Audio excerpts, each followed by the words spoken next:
હું પંડ્યા આરતી આપ જોઈ રહ્યા છો સ્પાર્ક ટુડે ન્યૂઝ સમાચાર ડભોઈથી મળી રહ્યા છે। તાજેતરમાં જ ગુજરાતમાં પ્રસિદ્ધ થયેલ બજેટમાં આંગણવાડી કે આંગણવાડી કાર્યકર્તા બહેનો માટે બજેટમાં કોઈપણ પ્રકારની જોગવાઈ ન હોવાના વિરોધમાં સમગ્ર ગુજરાતની આંગણવાડી કાર્યકર્તા બહેનો ખફા થઈ ચૂકી છે।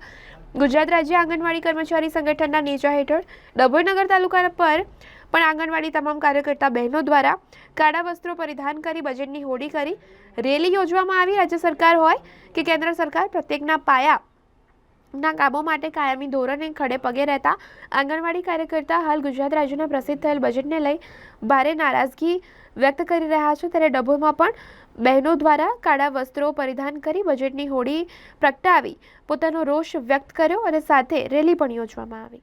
આજરોજ ગુજરાત આંગણવાડી કર્મચારી સંગઠનના આદેશ મુજબ 2023ની અંદર 2024ની ફેબ્રુઆરીમાં સરકારશ્રીએ અમારા માટે જે અમે આશા રાખીને બેઠા હતા બજેટની, પણ બજેટની ફાળવણીમાં અમારા આંગણવાડી વર્કર અને હેલ્પરોનું કશું જ વિચાર્યું નથી। તે સમયમાં અમે આજ રોજ ગુજરાત આંગણવાડી કર્મચારી સંગઠનના લીડર જે અમારા અરુણભાઈ છે એમના આદેશ મુજબ આજે અમે બજેટની હોળી કરીએ છીએ અને ત્યારબાદ સરકારશ્રીને અમે ચેતવણી પણ આપીએ છીએ।